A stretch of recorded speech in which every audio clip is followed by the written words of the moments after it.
Le troisième top, bah, il est évident, voilà, c'est le titre européen.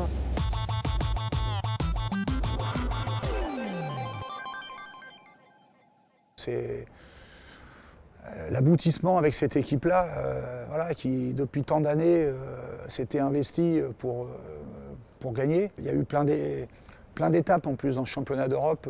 On était plutôt moins bon que 2 ans auparavant en Lituanie. Je pense que sur la consistance, la régularité, on avait été meilleur en Lituanie. Mais par contre, on était plus mature.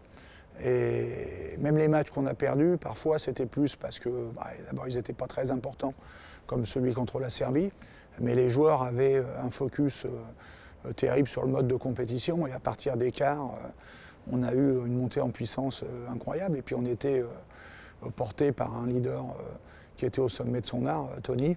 Voilà, à tout point de vue, comme le discours dans le vestiaire de la mi-temps contre l'Espagne, mais ça a été ces 5 derniers jours, à partir des quarts de finale, quelque chose d'incroyable. Enfin, on était dans une bulle.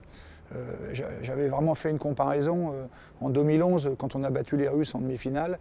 On a senti que, quelque part, on avait fait notre maxi et qu'on n'a pas vraiment joué la finale. Et ça avait été un regret important pour moi, alors qu'en 2013, on a à peine célébré la demi-finale quand on avait battu l'Espagne, pourtant au prix d'un effort incroyable, puisque c'était après prolongation.